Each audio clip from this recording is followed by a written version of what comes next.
हरे नमः।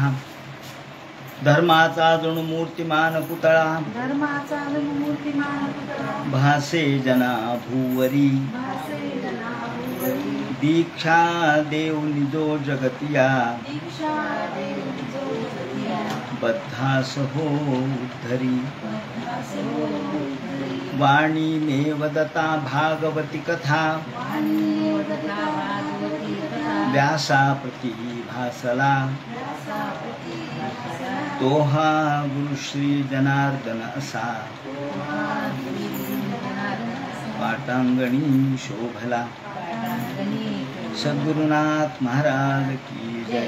हरे नमः। निगमकल्पतरोर्दलितं फलं शुकमुखादमृतद्रवसंयुतं पिबत भागवतं रसमालयं मुहुरहो रसिका भुवि भावुकाः।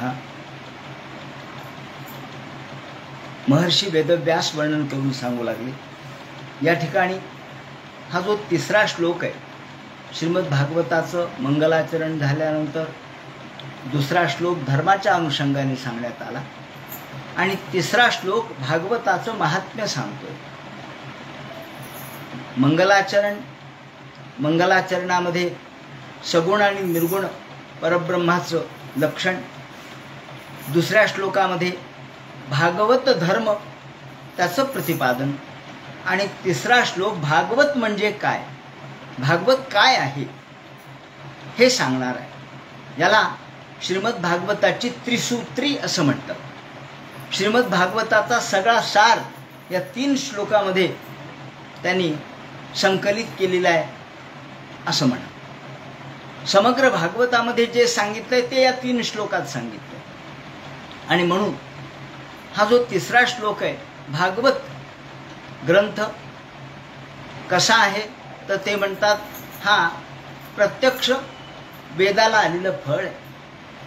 हे रसपूर्ण आहे आणि रसपूर्ण असलेलं फळ शुकाने टोकरलेलं असल्यामुळं रससिद्धता तर आहेच आहे।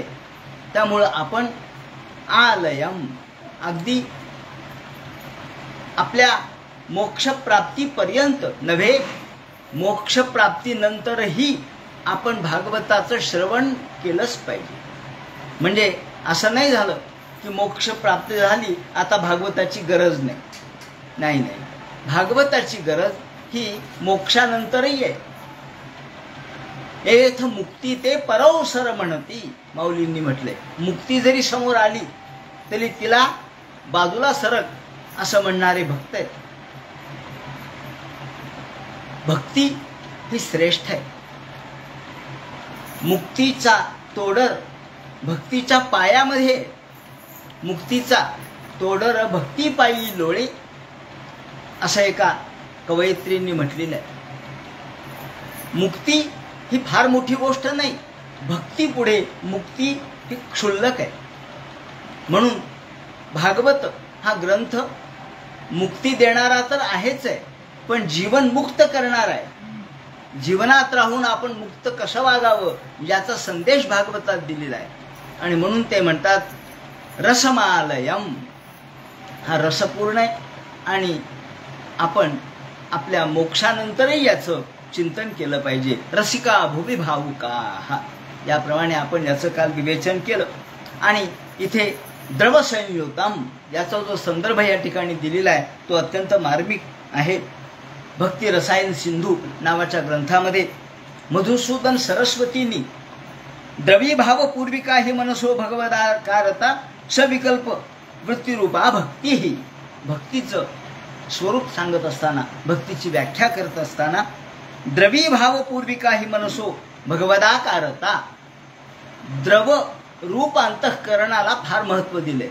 अंतःकरण कसं पाहिजे तर द्रवलं पाहिजे, अंतःकरण विरघळलं पाहिजे। ज्याचं अंतःकरण विरघळत नाही तो माणूस नव्हे, तो एखादा प्राणी असू शकतो किंवा दगड असू शकतो। का? त्याचा अंतःकरणामध्ये जर पाझर फुटला नाही तर त्या अंतःकरणाला काय अर्थ आहे? दया हा पाझर, भक्ती हा पाझर त्याला फुटला पाहिजे। द्रवीभाव पूर्विका हे मनसो भगवदाकारता सविकल्प वृत्तिरूपा भक्ती, सविकल्प भक्ती रूपा. भक्ती ही कशी आहे तर ती वृत्ती रूप, सविकल्प वृत्ती रूप, ती एक वृत्ती आहे. तदाकारता, भगवदाकारता, आणि ही द्रवीभाव पूर्विकाही असं या ठिकाणी मधुसूदन सरस्वतीने म्हटलंय. आणि भजन शब्दाचा अर्थ देत असताना भक्ती ही प्रत्यक्ष फलरूप आहे. नारद भक्ती सूत्रामध्ये नारदांनी सुद्धा फलरूपाच असं म्हटलंय. भक्ती ही फलरूप आहे, म्हणजे भक्तीतून दुसरं काही मिळवायचं नाही. फळातून दुसरं काय मिळतं आपल्याला? आता फळ मिळालं, बस पदरात फळ पडलं, झालं समाधान. तसं भक्ती हेच फळ आहे. भक्तीच्या पुढे दुसरं काही नाही, फळाच्या पुढे दुसरं काही नाही, त्याला पुढे दुसरा विकार नाही. म्हणून ते म्हणतात की भक्ती म्हणजे फलस्वरूप आहे. नारद भक्ती सूत्रात महर्षी नारदांनी सुद्धा भक्तीला फलरूपाचं असं म्हटलंय. आणि ही भक्ती हा शब्द भज पासून झाला, म्हणून त्याचा अर्थ सेवा असा आहे हे खरं आहे. पण गोपालपूर्व तापिन्युपनिषद, गोपालपूर्व ताप उपनिषद या नावाचं एक उपनिषद आहे. अनेक उपनिषद आहेत, 108 सांगितलेत. त्या गोपालपूर्व तापिन्युपनिषदात या ठिकाणी भज शब्दाचा अर्थ सांगत असताना प्रश्न विचारलाय, किम नाम भजनम. भजन म्हणजे काय? भजनम नाम रसनम असं उत्तर त्यांनी दिलेलं आहे. भजन म्हणजे रसनम, आणि रसनम म्हणजे रसास्वादन करणे. भज हा शब्द रसास्वादासाठी आहे. आपण या ठिकाणी रसिका भुवी भावुका हा या मुद्द्यावर आपण चिंतन करत आहोत. रसिका शब्द का वापरला, रसमालयम का वापरलं, तर रस तत्व हे काय आहे? भक्ती तत्व म्हणजे रसतत्व आहे. ऊस जसा परिपूर्ण अर्थाने गोड असतो, तिथे रसच भरलेला असतो, त्याप्रमाणे भक्तीमध्ये रसच भरलेला असतो. भक्ती रस आहे. नवरसाची संकल्पना भरताने मांडली, परंतु संतांनी पुढे भक्ती हा 10वा रस मानला. नवरस मानले, भरताने तर तसे 8च रस मानले, पण पुढे 9 रसाची संकल्पना आली. नवरसा भरवी सागर उचित रत्नाचे आगर. मौलींनी म्हटलंय, माझ्या ज्ञानेश्वरीमध्ये मी 9 रस भरून टाकीन आणि शांत रसावर शांत रस, शृंगाराच्या माथा शांत रस बसवीन.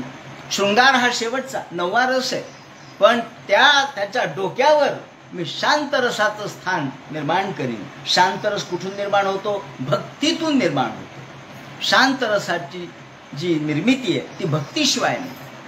म्हणून ते म्हणतात शांत रस हा भक्तियुक्त अंतःकरणाशिवाय, म्हणजे द्रवीभूत, कारण रस हा द्रवाशिवाय निर्माण होत नाही. आपण पहा ना, चिंच शब्द उच्चारल्याबरोबर आपल्या तोंडाला पाणी सुटतं. का हो? म्हणजे चिंच खाल्ली का? नाही. मग पूर्वानुभव आहे चिंच खाल्ल्याचा, पूर्व मागचे संस्कार आहेत, आणि म्हणून ते संस्कार एकदम जागृत होतात मनात, आणि त्याचा परिणाम इंद्रियावर होतो. कारण मन हा इंद्रियाचा स्वामी, म्हणून त्याचा परिणाम बरोबर इंद्रियावर होतो आणि जिभेला पाणी सुटतं. चिंच न खाताही नुसत्या स्मरणाने जर पाणी सुटत असेल, हा आमचा दैनंदिन अनुभव असेल, तर भगवंत स्मरणाने का नाही प्रगट होणार हो? भगवंत देखील स्मरणानेच प्रगट होतो, नामस्मरणानेच प्रगट होतो. भक्ती सुद्धा नामस्मरणातूनच उदित होते. म्हणून ते म्हणतात की ही भक्ती की नाम भजनम, तर भजनम नाम रसनम असं गोपाल पूर्व तापी उपनिषदामध्ये म्हटलेलं आहे. आणि भजन म्हणजे रसास्वादन करणे, म्हणून इथे रस शब्दाची या ठिकाणी प्रगटीकरण करण्यात आलं. आणि जे अमृतत्व या ठिकाणी सांगितलं, हे अमृतत्व अमृतद्रव संयुतम. हे अमृत कोणतं अमृत आहे?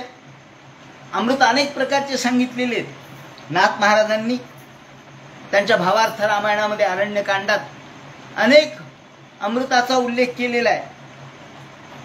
अमृत शब्दाचा अर्थ या कोशामध्ये खूप दिले आहेत, वेगवेगळे दिलेले आहेत. अमृत म्हणजे व्योम, अमृत म्हणजे देवान्न, अमृत म्हणजे यज्ञशेष, अमृत म्हणजे रसायन, अमृत म्हणजे जल, दुग्ध, मोक्ष, अन्न, सुवर्ण, गोरस, असे अनेक अर्थ आहेत. पण नाथांनी ज्या अमृतांचा 5 प्रकारच्या अमृतांचा उल्लेख केलेला आहे त्यामध्ये स्वादामृत, उन्मादामृत, सुषुप्त्यमृत, तृप्त्यमृत आणि परमामृत.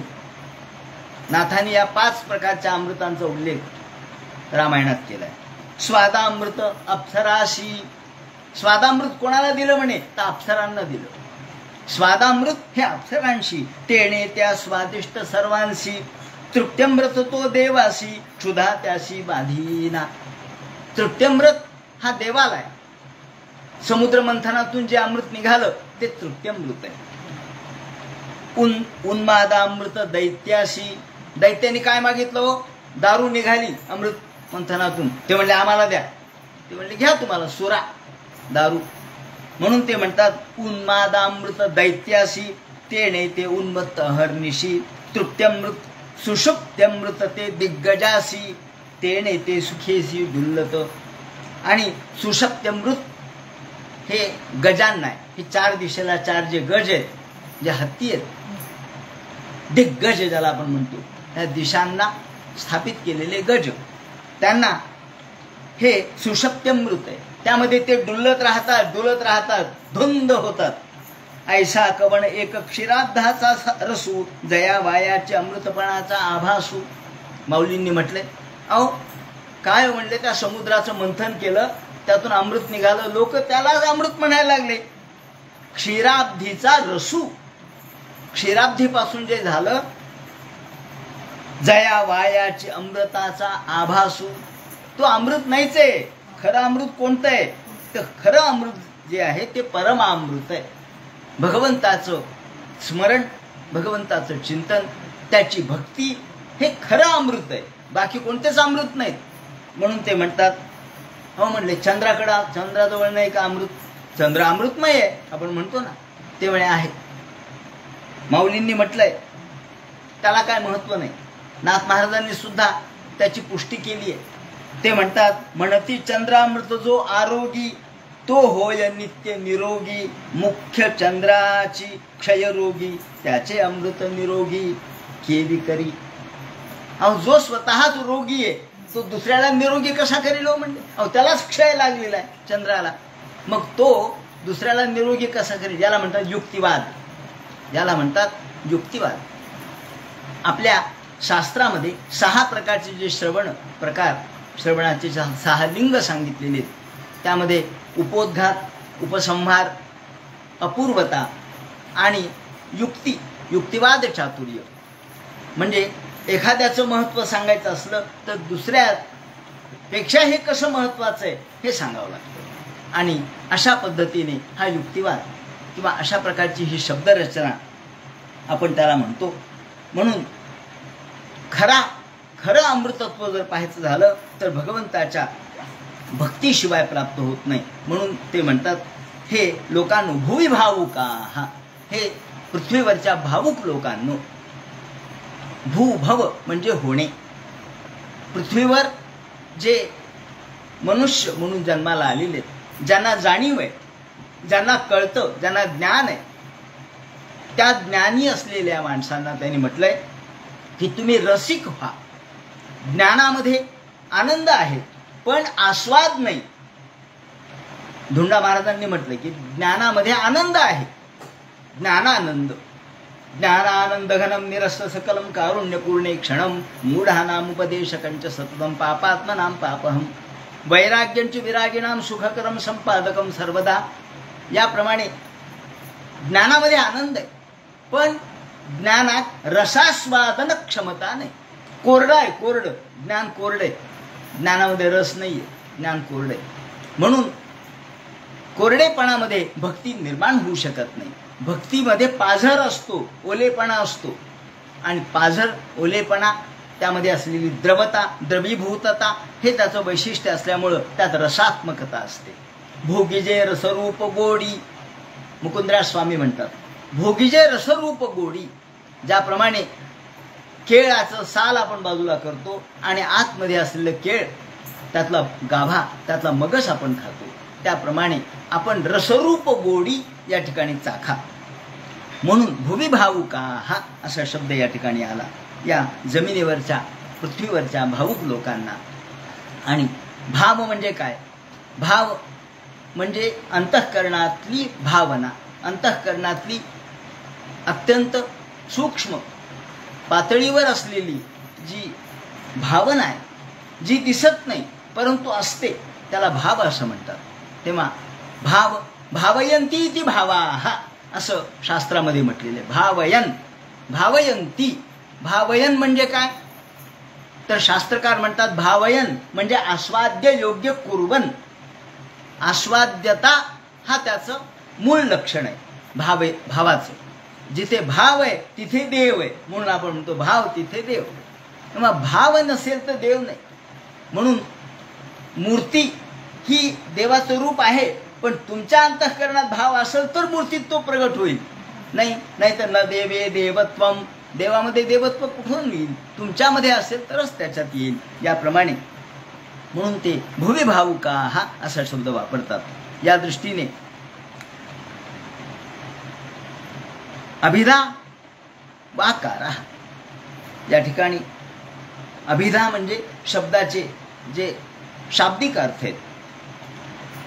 अभि विधा वाकारा 3 प्रकारचे शब्दार्थ आपण समजून घेतो. एक अभिधा, लक्षण आणि व्यंजन.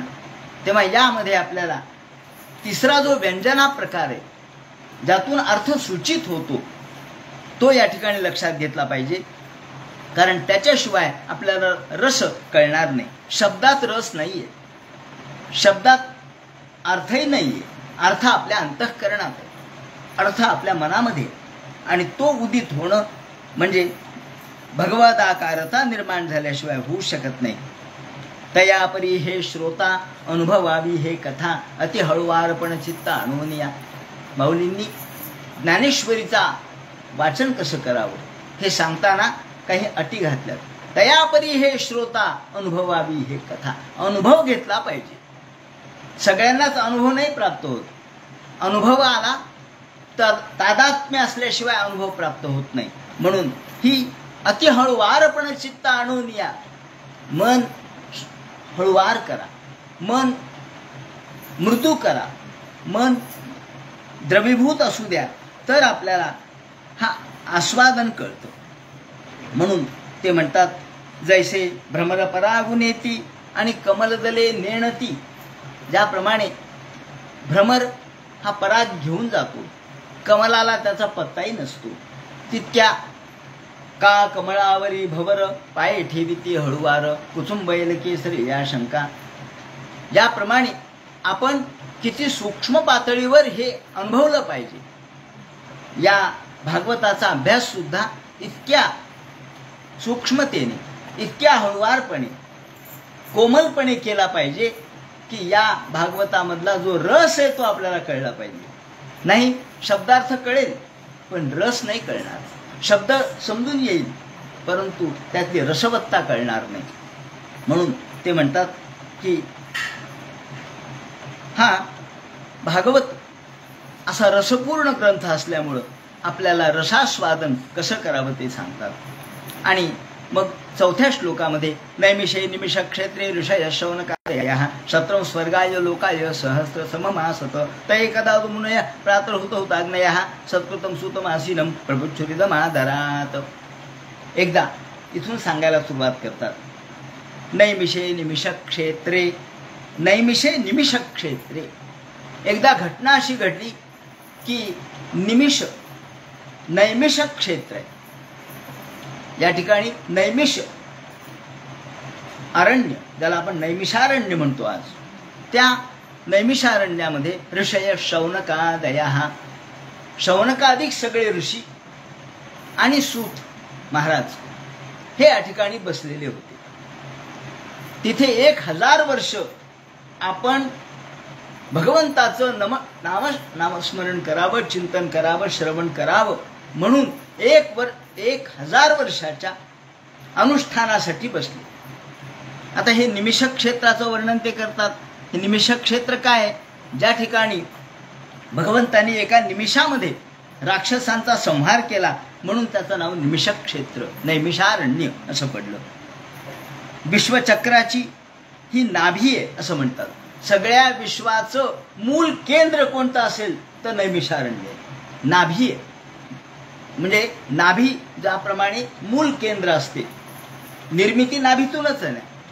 नाभीपासूनच आपण आईकडून सगळे अन्नपदार्थ खातो किंवा रस खातो, तो आपल्याला प्राप्त होतो. म्हणून नाभी ही नाळ जी असते ती नाभीलाच असते. या विश्वाची नाभी कोणती असेल, केंद्र कोणतं असेल तर नैमिषारण्य आहे. म्हणून विश्वचक्राची ही नाभी आहे असं म्हटलंय. वायवीय तंत्रामध्ये असं म्हटलेलं आहे. त्याचप्रमाणे वराह पुराणामध्ये असं म्हटलंय की इथं यज्ञ केला आणि त्यामुळे राक्षस नष्ट झाले. भगवान नेहमी म्हणजे आरा, ज्या ठिकाणी भगवंतांनी पाठवलेलं जे चक्र होतं, सगळे ऋषी जेव्हा ब्रह्मदेवाकडे गेले आणि ब्रह्मदेवाला प्रार्थना केली की आम्हाला असं एक ठिकाण सांगा की ज्या ठिकाणी आम्हाला कोणाचाही उपद्रव होणार नाही.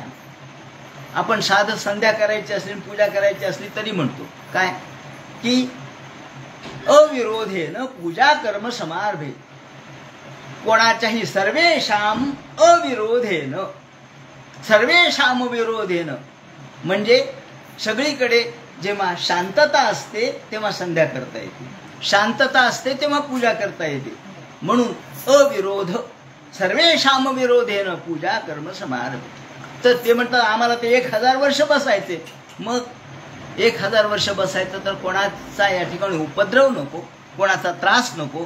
मग काय करावं? मग ब्रह्मदेवानी आपल्या मनापासून एक चक्र काढलं आणि त्यांनी सांगितलं हे चक्राची आरा जिथे थांबेल, नैमिषैती ब्रह्मणा विसृष्टस्य मनोमयस्य चक्रस्य नेहमी शीर्यते कुंठित भवती, कुंठी भवती.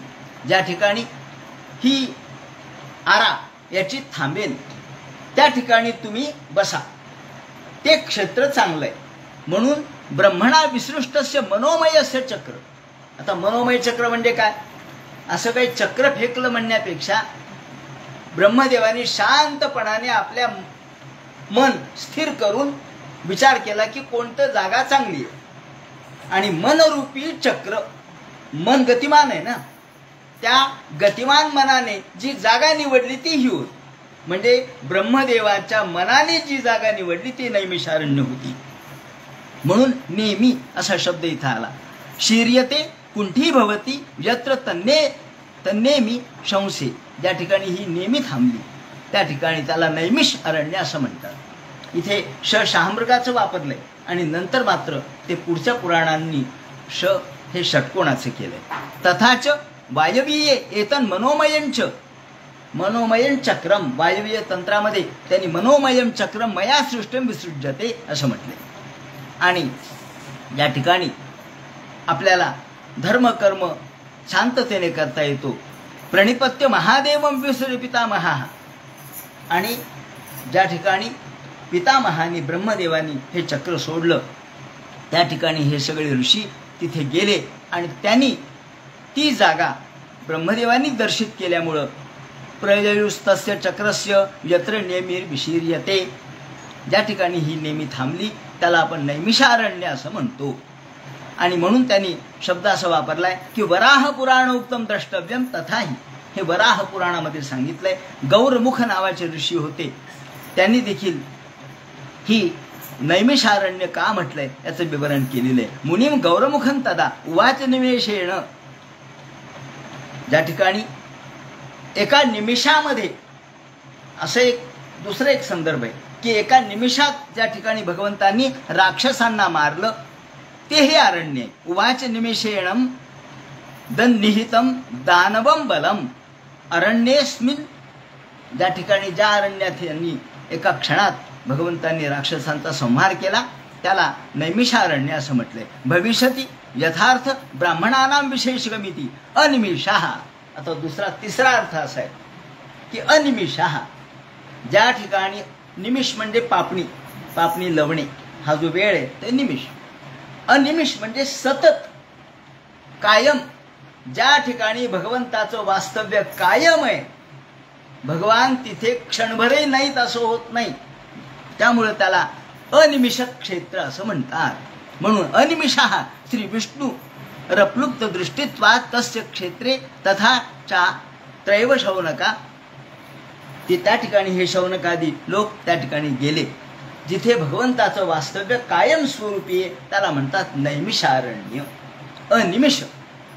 आणि या नैमिषारण्यामध्ये जिथं भगवंताचं वास्तव्य कायम आहे, ज्या ठिकाणी राक्षसांचा संहार एका क्षणात भगवंतांनी केला आणि ज्या निमिष क्षेत्रामध्ये मनश्चक्र जे ब्रह्मदेवाने सोडलं त्याची आरा थांबली. थोडक्यात जिथे स्थिरता प्राप्त झाली. कारण जर आम्हाला धर्मकर्म करायचा तर स्थिरता पाहिजे. पायाला चक्र नको. पायाला चक्र असल्यावर धर्मकर्मही नीट होत नाही, गडबड होते. त्यापेक्षा स्थैर्य, स्थिरता, म्हणून की स्थिरतेसाठी ते चक्र थांबलं हा अर्थ. जिथे काळही थांबला असा त्याचा खरा अर्थ. जिथे काळाचा परिणाम होत नाही. काळाचा परिणाम आपल्यावर होतो, ईश्वरावर कुठं होतो? देहत्रयातीतः, कालत्रयातीतः, अवस्थात्रयातीतः असं आपण म्हणतो. काळ जिथे थांबला, काळाची काय ताकद आहे? भगवंताच्या समोर जायची काळाची ताकद नाही. कारण काळ त्याच्या पुढे घाबरतो. यद बिभेती स्वयं भयम, ज्याला भय सुद्धा घाबरतं, ज्याला काळ सुद्धा घाबरतो, असा हा भगवान असल्यामुळं काळाचा परिणाम तिथे होत नाही. तिथे मोबाईलला रेंज येत नाही. कारण काळच जात नाही तर मोबाईलचे रेंज कशी जाईल? जाऊ शकत नाही. तिथे शांतता आहे. आपल्याला शांतताच फक्त मिळत नाही, बाकी सगळं मिळतं. ही शांतता, स्थिरता या ठिकाणी त्यांनी सांगितलंय. याप्रमाणे जिथे या नेमी थांबलो, काळ थांबला, ते नैमिषारण्य.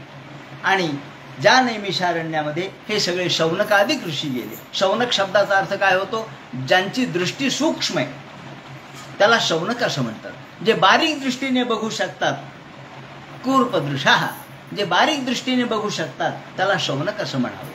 हे शौनकादिक सगळे, शौनक हा प्रमुख होता शिष्य, आणि बाकीचे सगळे शिष्य होते, सगळे ज्ञानीच होते, पण शौनकाच्या नावावरून शौनकादिक असं आपण म्हणतो. हे सगळे शौनकादिक ऋषी या ठिकाणी थांबले. आणि आता खरा अर्थ आणखी एक असा आहे आपल्या मनामध्ये जो उत्पन्न होतो तो आहे की नैमिषारण्य ते आहे, त्या ठिकाणी शौनकादिक ऋषी थांबले. मग आपल्याला सुद्धा निमिष म्हणजे एक क्षण.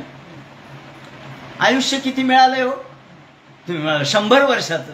अहो, कोणाच्या दृष्टीने 100 वर्ष? ब्रह्मदेवाच्या दृष्टीने तुम्ही 1 सेकंद सुद्धा नाही. सापेक्षता आहे ना. 100 वर्ष कोणाच्या दृष्टीने? ब्रह्मदेवाच्या दृष्टीने, काळाच्या दृष्टीने, युगाच्या दृष्टीने विचार केला तर आपलं आयुष्य एक क्षणभर आहे. म्हणून देवाची ये द्वारी उभा क्षण भरी. हा क्षण भरून टाकला पाहिजे. हा क्षण भगवंताच्या नावाने, क्षण म्हणजे आयुष्य. त्याला आपण आयुष्य म्हणतो, पण आयुष्यच अवघे असे की थेंब ओघळलेले. आयुष्यच असे की एखाद्या थेंबाप्रमाणे क्षणभर आहे. यात कणभर आहे आणि क्षणभर आहे. असे हे कणभर आणि क्षणभर असलेलं आयुष्य म्हणजेच निमिष क्षेत्र आहे. हे आपला देह म्हणजे निमिषारण्य आहे असं समजा. हे आपला देह म्हणजे नैमिषारण्य आहे. आपला देह आपल्याला मिळाला म्हणजे तो नैमिष क्षेत्रात आपण आलोत. पण त्यासाठी सत्रम स्वर्गाय लोकाय, त्यासाठी आपल्याला सत्र केलं पाहिजे, आपल्यालाही साधना केली पाहिजे. म्हणून त्या ठिकाणी सत्रम स्वर्गाय लोकाय सहस्त्र सममासत. तेव्हा हे सगळे ऋषी या ठिकाणी आले आणि त्यांनी स्वर्गाय लोकाय का म्हणले? या ऋषींनी स्वर्गासाठी सत्र केलं का? नाही. स्वर्गाय म्हणजे काय? अहो, स्वर्गामध्ये सुद्धा ज्या भगवंताचं गायन केलं जातं त्याला स्वर्गाय असं म्हटलंय. स्वर्गाय, स्वर्गाय म्हणजे स्वर्गासाठी नाही, स्वर्गप्राप्तीसाठी नाही. मग ते तर फार क्षुद्र झालं. कारण क्षीणे पुण्य स्वर्ग मृत्यू लोकम विशांती. स्वर्गातलं पुण्य किती काय हो? स्वर्गातलं पुण्य काही नाहीये. क्षीण पुण्य झालं की आपल्याला पृथ्वी तलावर यावं लागतं. स्वर्गाची काय मोठी मामलत आहे. स्वर्गाने काही प्राप्त होत नाही. स्वर्गाने आम्हाला फार तर त्या ठिकाणी अप्सरा, त्यांचं गाणं आणि अमृत एवढंच प्राप्त होईल. परंतु ते आमचं पुण्य संपलं की आम्हाला खाली गडगडत यावं लागेल. माऊलींनी म्हटलंय की का भाडीचा कवडा वेचे मग दारही चिंपू नयेत येचे ऐसे लाजीरवाणी दीक्षिताचे काही सांगू. अहो एखाद्या वेश्येचं वर्णन उदाहरण दिले मौलींनी की एखाद्याकडं खूप धनसंपत्ती आहे, तो वेश्येकडे जातो, वेश्या पाहते याच्याकडे धन खूप आहे, जोपर्यंत धन आहे तोपर्यंत या बसा. त्याचप्रमाणे त्या ठिकाणी वेगवेगळ्या प्रकारच्या गोष्टी त्याला देते, त्याच्यासाठी सुंदर अशा प्रकारचं फुलांचं अंथरूण टाकते किंवा अत्तर लावते, सुंदर पेय प्यायला देते. पण एकदा पैसा संपला की मग तो जातो. ती म्हणते संपलं याच्याकडलं धन, आता काय करायचे. ते म्हणतात का भाडीचा कवडा वेचे मग दारही चिंपू नये येचे ऐसे लाजीरवाणी दीक्षिताचे काही सांगू. ती म्हणते चल हाट बाजूला, मला वेळ नाही तुझ्याशी बोलायला. का? अहो धन संपलं, मग कोण तुम्हाला विचारायला. हे जसं आहे तसं स्वर्गामधलं सुद्धा पुण्य संपलं की तुम्हाला म्हणतं जा खाली, आता संपलं पुण्य, आता इथं तुम्ही राहायच्या लायकीच्या नाही, खाली जा. पावटी सरे, पुण्याची पावटी सरे, पावटी शब्द वापरलाय. तेव्हा याप्रमाणे ते म्हणतात स्वर्गापेक्षा स्वर्गाय म्हणजे स्वर्गात ज्या भगवंताचं गायन केलं जातं त्या भगवंताच्या कथा गाण्यासाठी हे सगळे 1000 वर्षाच्या अनुष्ठानासाठी बसलेले आहेत. आणि म्हणून ते म्हणतात स्वाहा स्वर्गे गीयते इति स्वर्गायो हरिहि स एव लोको भक्तानां निवासस्थानम तस्मै तत्प्राप्त्यर्थ इत्यर्थः. स्वर्गामध्ये ज्याचं गायन भगवंताचं केलं जातं, सहस्रम समा संवत्सरा अनुष्ठान कालोय, 1000 वर्षाच्या अनुष्ठानासाठी सगळेजण बसले. आणि मग त एकदा तुमनयः प्रातुर्हुत हुताग्नयः असे सगळे बसलेले असताना एकदा सकाळीच सगळ्या ऋषींनी स्नान केलं. सगळे ऋषी सूर्योदयाच्या प्रात उठत असत. 4 वाजता उठले. ब्राह्मी मुहूर्ते उत्थाय, ब्राह्म मुहूर्तावर उठावं. तर एकदा तू मुनयः, सगळे मुनी सकाळी उठले, सकाळचं धर्मकर्म केलं, अर्घ्यदान दिलं, त्याप्रमाणे अग्नीला आहुती दिली. आणि सत्कृतम सूतमासीनम, सूत महाराज हेही बसलेले होते. त्यांनी देखील सगळं त्यांचं धर्मकर्म करून अनुष्ठान करून शांत बसलेले असताना सायंकाले हुताएव हुता अग्नयोस्ते यद्वा हुयत इति हुतम दध्यादितेन हुता अग्नयो यैस्ते यद्वा. या ठिकाणी हुता अग्नयः म्हणजे संध्याकाळचा होम आणि सकाळचा होम याप्रमाणे केला. आणि प्रातःकाले हुता एव हुता अग्नयस्तो यस्ते अनेन नित्य नैमित्तिक, दैनंदिन सगळं काम केलं, नित्य नैमित्तिक सगळ्या प्रकारचे होम केले. आणि सगळेजण बसले असताना, सूत महाराज बसलेले असताना सगळ्यांनी सूत महाराजांना नमस्कार केला. हे श्रेष्ठ दर्जाचे जाणकार होते. प्रत्यक्ष व्यास महर्षींनी यांना पुराण शिकवलेलं होतं. प्रत्यक्ष व्यास महर्षींचे शिष्य होते.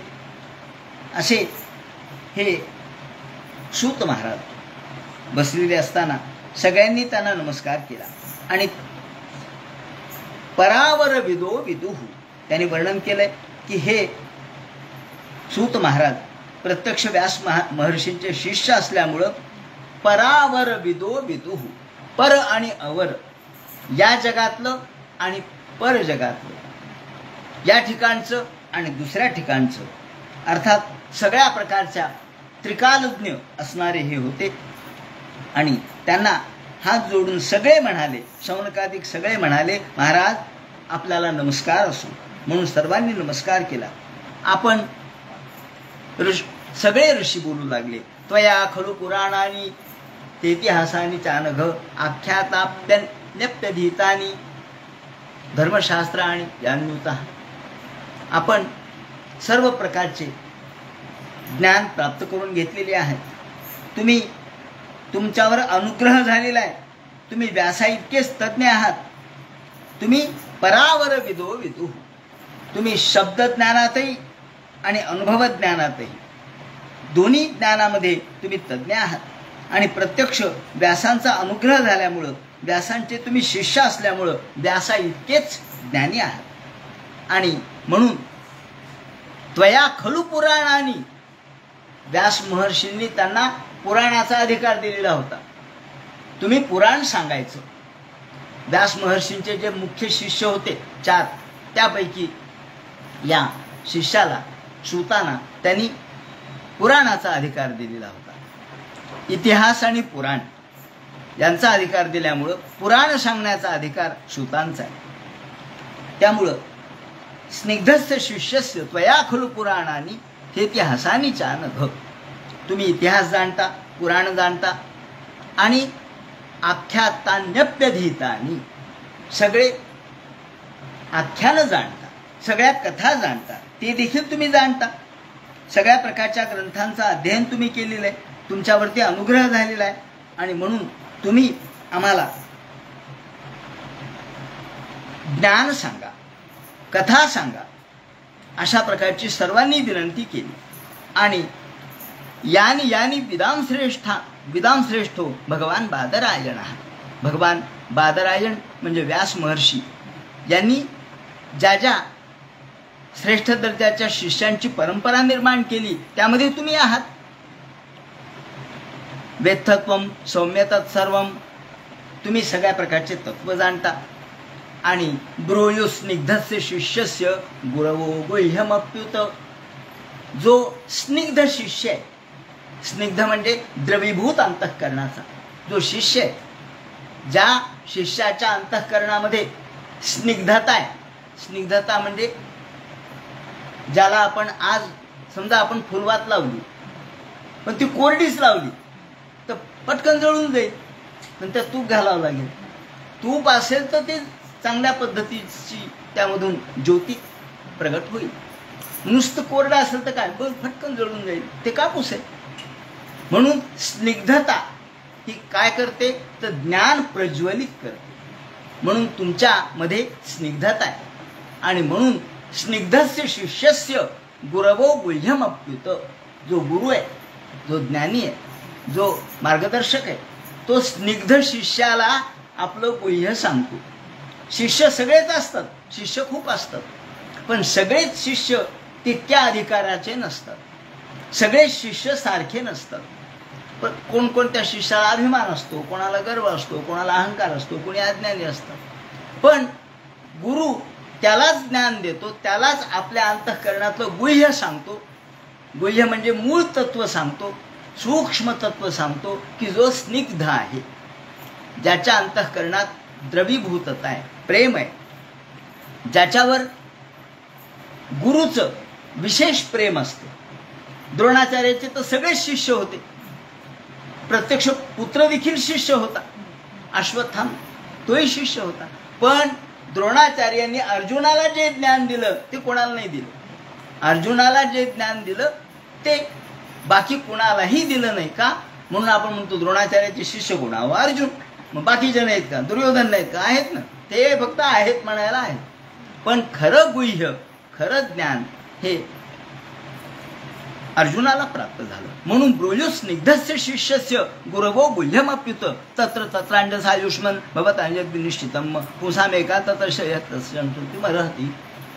हे या ठिकाणी वर्णन करतायत की स्निग्धस्य प्रेमवतः. स्निग्ध शब्दाचा अर्थ प्रेम. ज्याच्या अंतःकरणात प्रेम आहे, निष्ठा आहे, गुरुबद्दलची आस्था आहे, त्यालाच गुरु गुह्यम रसम रहस्यम. गुह्य म्हणजे रहस्य. तद रहस्यम. रहस्य म्हणजे त्यामधलं खरं तत्व काय. रहस्य सगळ्यांनाच कळतं असं नाही. रहस्य कळण्यासाठी सुद्धा सूक्ष्मता लागते, ज्ञान लागतं. म्हणून ते म्हणतात की रहस्यम गुह्यम रहस्य मपि ब्रूयुरेव एकांतत श्रेयो. आणि म्हणून आपण व्यास महर्षींचे स्निग्ध शिष्य आहात. शिष्य सुद्धा कसा असावा. शिष्याला सुद्धा कधी कधी गुरुची नुसती कृपा सुद्धा शिष्याला उपयुक्त ठरते. गुरुची साधी कृपा. विद्यारण्य स्वामी होते. हे विद्यारण्य स्वामी वेगवेगळ्या ठिकाणी जाऊन तत्वचर्चा करायची. बरं, तत्वचर्चा करताना सोबत सगळे ग्रंथसंभार असायचा. हा ग्रंथसंभार एका बैलावर त्यांनी टाकलेला होता आणि तो बैल त्यांच्यासोबत असायचा. त्याच्यावर सगळे ग्रंथ टाकलेले. गावोगावी जाऊन जयपत्र मिळवायचं. याप्रमाणे विद्यारण्य स्वामी एका ठिकाणी गेले. तिथे मुक्काम केला. मुक्काम केल्यानंतर जयपत्र मिळवलं. त्यांच्याबरोबर खूप शिष्य होते, अपार शिष्य समुदाय. आणि तिथे गेल्यानंतर विद्यारण्य स्वामी म्हणाले की आता बहुधा हा माझा अंतकाल जवळ आलेला आहे. असं म्हणल्याबरोबर शिष्य म्हणले, महाराज मग तुमची गादी कोण चालवणार सांगा, तुमची गादी. त्यांनी ओळखलं की अरे हे सगळे शिष्य अभिमानी आहेत, हे सगळे गर्विष्ठ आहेत. त्यांना प्रत्येकाला वाटतं की मलाच तेवढं कळलं, मलाच तेवढं ज्ञान कळलं. ते म्हणले हो हो आहे. म्हणले मग सांगा बरं तुम्ही, आत्ताच तुम्ही आपलं सांगून टाका, म्हणजे पुन्हा तुम्ही एकदा सांगितलं म्हणजे आम्ही मान्य करू. विद्यारण्य स्वामी म्हणाले माझी गादी हा बैल चालविल. बैल बैल बैल कसं चालविल म्हणले, बैलाला काय बोलता येते का असं म्हणले. आणि विद्यारण्य स्वामीचा अंत झाला. बैल त्याच्यावरती सगळे ग्रंथसंभार होता. काही दिवस तोही राहिला, नंतर तोही गतप्राण झाला. सगळे शिष्य म्हणले काय म्हणले बैल चालविल म्हणे, बैल तर गेला, त्याला सर्प चावला आणि बैल गेला.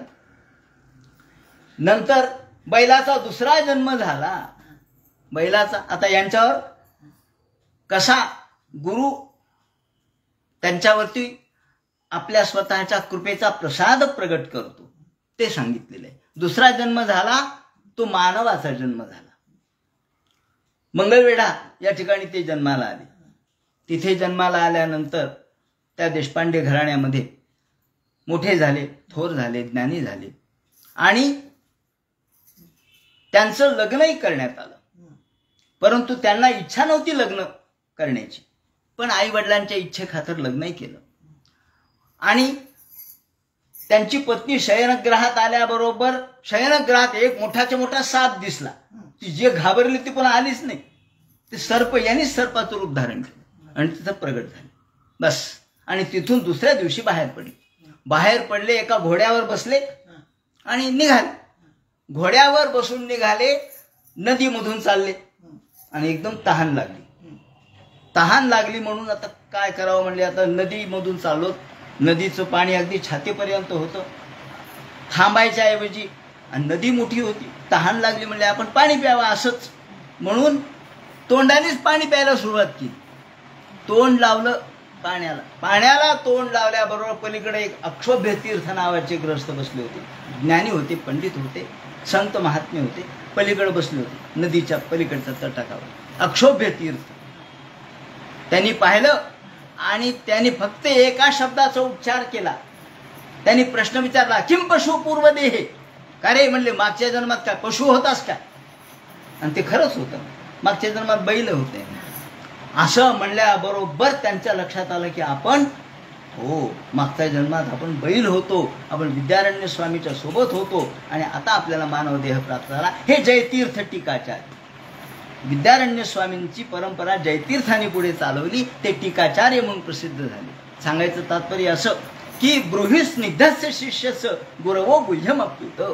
गुरु कोणाला कधी ज्ञान देईल आणि त्यांच्यामध्ये कसं परिवर्तन करील सांगता येत नाही. तुम्ही जरी सामान्य कुळातले असले, आता सूत काय फार मोठे होते का? नाही, सूत सामान्य कुळातले होते, पण सूतांना त्यांनी सगळ्या प्रकारचं ज्ञान दिलं आणि पुराणांचंही ज्ञान दिलं, इतिहासाचं ज्ञान दिलं आणि आपल्या अंतःकरणातलं जे तत्व आहे ते तत्व त्यांच्या अंतःकरणामध्ये घातलं. ये हृदयीचे ते हृदयी घातले याला म्हणतात. या हृदयाचं त्या हृदयात घातलं. कृष्णाने अर्जुनाला हे सांगितलं, तत्व सांगितलं. गीता सगळ्यांनीच ऐकली, संजयाने ऐकली, धृतराष्ट्राने ऐकली, पण गुह्य फक्त अर्जुनाला कळालं. या हृदयीचे त्या हृदयी घातले म्हटल्याप्रमाणे. म्हणून ते म्हणतात ब्रूहि स्निग्धस्य शिष्यस्य गुरवो गुह्यमप्युत. आणि मग तुम्ही असे व्यास महर्षींचे शिष्य असल्यामुळे आम्हाला आमचे काही प्रश्न आहेत, त्या प्रश्नाचं तुम्ही या ठिकाणी उत्तर द्या. आमच्या मनात जे प्रश्न आहेत ते प्रश्न अर्थात कोणाचे आहेत? ते प्रश्न आमच्या व्यक्तिगत नाही आहेत, हे प्रश्न समाजाचे आहेत. समाजाने कसं वागावं, समाजामध्ये आता लोक या कलयुगामध्ये येणारं जे कलयुग आहे ते अत्यंत कठीण असणार आहे. प्रायेणाल्पायुष्य सभ्य कला विस्मृकुले सुले जना. येणारं कलयुग अत्यंत भयंकर असेल, लोकांचं आयुष्य कमी असेल आणि मंदा सुमंद मतयो मंद भाग्यायो पत्रुता. लोक मंद भाग्याचे राहतील, लोकांची भाग्यहीनता असेल, पैसा नाही, अडका नाही, वेळ नाही, हृपद्रुता. लोकांच्या मागं धावपळ लागलेली असेल. अशा काळामध्ये लोकांनी काय करावं म्हणजे ते मुक्त होतील, हा प्रश्न जो विचारला स्वतःच्या स्वार्थासाठी नाही विचारला. कोणासाठी विचारला? ते म्हणतात आम्ही समाजाच्या कल्याणार्थ प्रश्न विचारलेला आहे, जनकल्याणार्थ प्रश्न विचारलेले आहेत. तेव्हा आपण भूरीनी भूरी कर्माणी श्रोतव्यानी विभागशः, तसं तर महाराज खूप सांगितलंय. वेदांनी खूप गोष्टी सांगितल्यात. आपल्याला जर धर्मकर्मच करायचं झालं तर ते मोठं अवघड आहे. प्रत्येक गोष्ट आपण करू शकत नाही. धर्म कर्म त्याप्रमाणे होऊ शकत नाही. धर्मानी कर्माच्या जी वाटा आहेत त्या अत्यंत अवघड आहेत. तसं विचार केला तर काही शास्त्रामध्ये इतक्या सूक्ष्म गोष्टी सांगितल्या की माणसाला एक दिवस देखील पुरणार नाही. जर धर्मकर्मच करायचा झाला तर दिवसातले 24 तास त्याला पुरणार नाही. इतके कर्म कठीण आहेत, कर्म अवघड आहेत, धर्म अवघड आहे. मग अशा काळामध्ये जर माणसांनी भूरीनी भूरी कर्माणी, तसे खूप गोष्टी आहेत कर्म करण्याच्या आहेत, ज्ञान संपादन करण्याचे आहेत. श्रोतव्यानी विभागशः, तसे शास्त्रही भरपूर आहेत. पण आता साधोत्र यत् सारम, पण त्यातलं सार आम्हाला सांगा. बाकी समुद्रत्य मनीषया, तुम्ही या सगळ्या गोष्टीचा विचार करा आणि फक्त नेमकं आम्हाला सांगा. खूप पुस्तकं असतात, खूप पुस्तकं आहेत, एवढे मोठे ग्रंथ आहेत, पण म्हणजे एवढे कोण वाचायले, कधी वाचायले, आम्हाला नेमकं सांगा बरं. नेमकं त्यातलं तत्व सांगा, आम्ही तसं वागण्याचा प्रयत्न करू, समाज तसं वागण्याचा प्रयत्न करील. म्हणून तुम्ही आम्हाला, आता वेळ नाही लोकांना, आयुष्य कमी आहे, त्याचप्रमाणे मंद भाग्य आहे, पैसा नाही, अडका नाही आणि लोकांच्या मागे धावपळ लागलेली आहे. अशा काळामध्ये माणसाचं एकच एक असं एकांततः श्रेय, एकच गोष्ट सांगा की ज्यामुळं आम्हाला सगळं केल्याचं पुण्य प्राप्त होईल.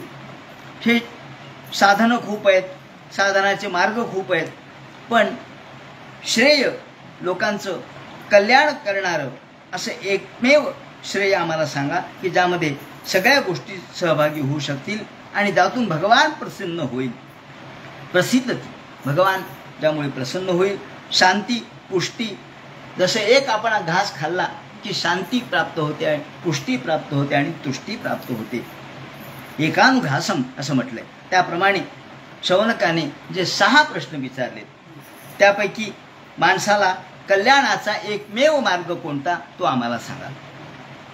एकच एक श्रेयस्कर मार्ग कोणता तो सांगा की ज्यामुळं समाजाचं कल्याण होईल. दुसरा प्रश्न विचारलाय की भगवंताचे अवतार कसे झाले ते आम्हाला सांगा.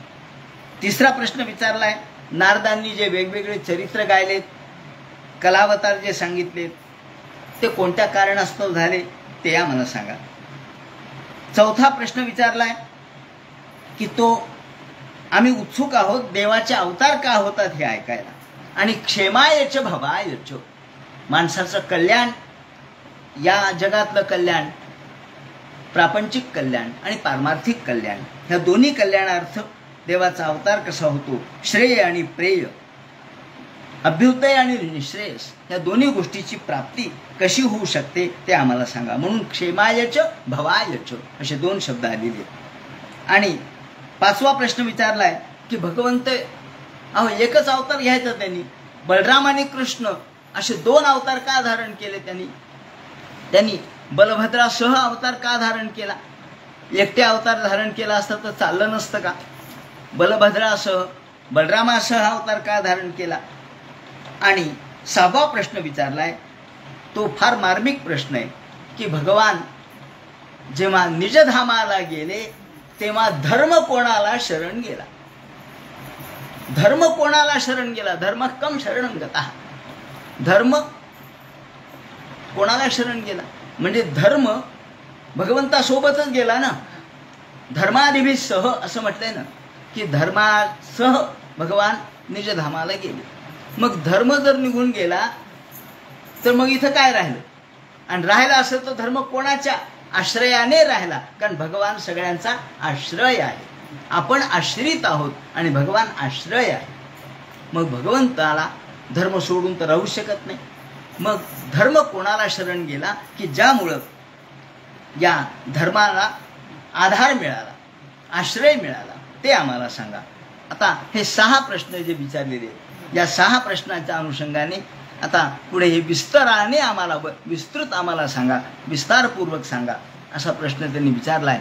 आणि भगवंतांनी अथाख्या ही हरे धीमन नवतार कथा शुभा. आणि भगवंताच्या ह्या अवतार कथा शुभ आहेत. शुभ अवतार कथा आहेत. कलिमागतमाज्ञान क्षेत्रेस्मिन् वैष्णवे वयम आसीना दीर्घसत्रेण कथायम सक्षणा हरे. हे भगवंताची कथाच यातून आम्हाला मुक्त करू शकते. कारण भगवंताच्या कथेमध्ये ही शक्ती आहे. तशी गंगेमध्ये शक्ती आहे पवित्र करण्याची. पण गंगा पवित्र करते पण त्याला फार दिवस लागतात. गंगा पापम शशी तापम. गंगा पाप नष्ट करते, शशी ताप नष्ट करतो, पण त्याला फार काळ लागतो. पण तत्काळ जर आम्हाला यातून मुक्त व्हायचं असेल तर कथेशिवाय पर्याय नाही. मौलीने ज्याप्रमाणे म्हटलंय की भगवंताची कथा कशी आहे, गंगेच्या पाण्यापेक्षा सुद्धा कशी पवित्र आहे, याची युक्तिवादपूर्वक मांडणी करताना त्याला अर्थवाद म्हणतात. अर्थवाद. तेव्हा अर्थवाद पूर्वक मांडणी, युक्तिवादपूर्वक मांडणी करताना असं म्हटलंय की गंगा शुची होय. आधी मान्य केलं गंगा शुद्ध आहे, गंगा पवित्र आहे. पाप ताप जाय. गंगेमुळं पापही जातं आणि तापही जातो. आम्हाला थंड वाटते गंगा, शरीराला ताप जातो. हरतोंग तापम. रुक्मिणीने पत्रात लिहिलं नाही का, हरतोंग तापम. आमचं तापही नष्ट होतो अंगाचा आणि मनामध्ये देखील शांतता प्राप्त होते आणि पुण्यकारकता प्राप्त होते. पाप ताप जाय. मग गंगा चांगली ना हो. पापही जातं, तापही जातं, चांगलंय. मग त्या गंगेत उडी मारा. माऊली म्हणतात पण तेथे आहे बुडणे एक. पण भीती आहे बुडण्याची. जर साखळी नाही धरली तर खाली बुडण्याची भीती. साखळी पक्की धरावी लागते. प्रवाह जोरात असतो, साखळी पक्की धरावी लागते. पण कथेमध्ये असं नाही. कथेत बुडी मारावी लागते तरी तुम्ही बुडत नाही, तुम्ही तरता. कथेमध्ये आपण जरी बुडी मारली तरी आपण बुडत नाही. कथा तारते. गंगा बुडविते आणि कथा तारते. मौलींनी मोठ्या कौशल्याने या कथेचं महात्म्य वर्णन केलेलं आहे. तेव्हा अशा भगवंताच्या कथा ज्या आहेत, ज्या पावन करणाऱ्या आहेत, मुक्त करणाऱ्या आहेत, त्या कथा आम्हाला सांगा अशा प्रकारचा प्रश्न उपस्थित केल्यानंतर आता सूत शौनकादिकांना कसं सांगतील आणि प्रत्यक्ष त्यांचे गुरु शुकाचार्यांचं वर्णन या ठिकाणी कसे करतील त्यासंबंधीचं चिंतन उद्याच्या आपल्या भागवत प्रवचनामध्ये करण्यात येईल. हरे नमः. पुंडलिक वरदे हरे विठ्ठल.